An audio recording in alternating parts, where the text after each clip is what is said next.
part 2 of our continuing series of making round whatever from wing plates. Part 1, we talked about the 4x4 wing plates and building that, and why you need the reinforcement on the bottom.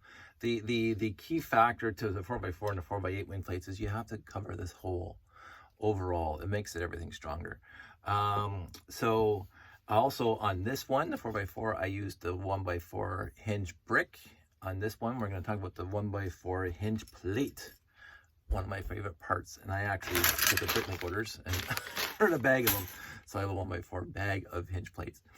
If you're going to do this kind of stuff, you're going to need lots of hinge plates or hinge bricks, no matter what you're going to do. You're going to need lots. So straight up, it's exactly the same method. If you want to do this, basically you need 16 this time, and you again do the straight edge against the angle edge, hypotenuse, I believe they call it back in the day, and then basically you have yourself a 16-sided. Let me see if I can get this thing reasonably round without using anything else besides that. It's not bad. The issue is I never did this.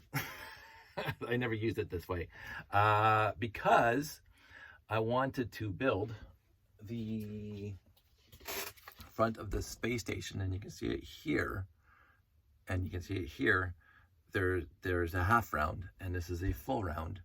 And so I wanted to do that, and I also wanted to make it better. And so you come up with a different alternative method than just doing a circle like that, or even if it's just half a circle. I mean, that would work, but not as good as doing it this way. So we'll get rid of those, move those over there. And you start off with a 4x plate, and you put that in the middle, boom. And then you start going off of each side. Let's see, yeah, I think I got it so far. Should have sorted these pieces out before I brought them in. And so now you have exactly the same half circle that we had over there, except this piece and this piece are mirror imaged instead of being upside down, which makes building a lot easier into another building. And you have this 4x10 or 4x12 here that really does help. Now, I am not going to do the inverted 2x3 slope that brings it out here. I had to do that in order to show you how you do these things. You don't need to do that every time. You can just do, I also, instead of wasting your time, I put the 1x1 plate underneath the hinge bricks or hinge plates. So to make this part a lot easier and a lot quicker. Trying to save time, not waste, Dave St. Cyr is going to like fast forward this thing anyway, but and I'm not faulting him for that, trust me. I do go on. I have a tendency, but again, I stopped the other video, which was 58 minutes long, which had all these things in one video, and I wanted to do them separately so we can talk about that. So there you go, done, right? And the truly good bit is that if you put this here, it works perfectly. See the geometry. So this thing can be built in. It lands up on the stud, and this piece, if it was just one stud longer, if I had a 4x14, this would lock into place on this guy. So you put stuff underneath. Like if I get, let's do this, just for clarity. So now this piece is locked in, right? And so you can build on top of here.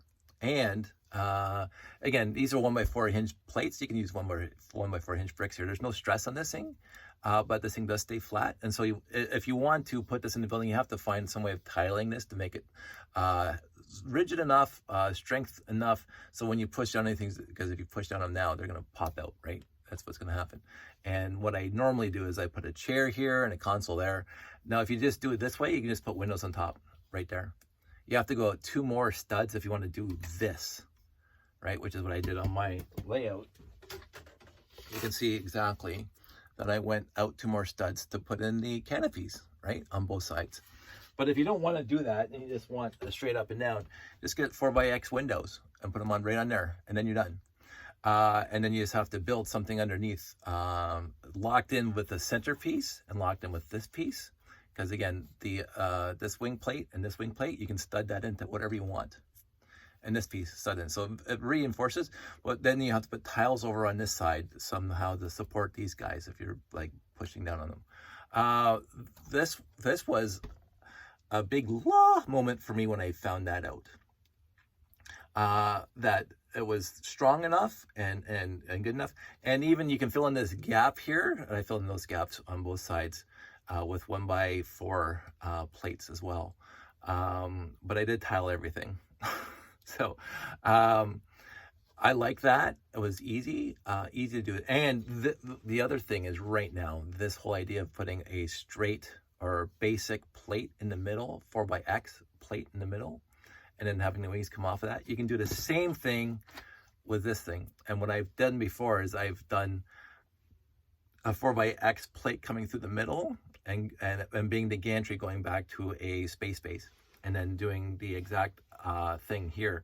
So the wing plates are going off one side and the opposite wing plates are going off the other side. It worked well, and it was strong enough, but if you want it perfectly round, you have to do this. So happy with that, very, very happy with that. So it's not this idea here, which if you want a perfect circle, this is what you have to do, which is again fine in the end, but not too many times I've wanted to have a 16 circle. I just wanted a 16 half circle, and that's what I got. So and again, as I said, you can apply this to the 4x4 wing plates too. I think that's all I need to talk about that, because this is a quicker one than the last one. I don't have to go into the reinforcing. I don't have to go into the 2x3 inverted slopes underneath, because again, we've already done that. You guys don't need to see it on this guy. But this is as basic as it gets. It's a nice fan. And I will actually, we'll get to that when we get to the 4x9 wing plates. 7 minutes, pretty good. We're gonna get over to the 4x9s now. So see you on the next video. I hope this is doing something for you guys. I'm having fun with it, and as I say, I'm not much of a teacher, but somebody asked, so this is exactly how you make a nice half circle for whatever you want to build on it, and you can put whatever you want out here. So I'll see you in the next video. Take care.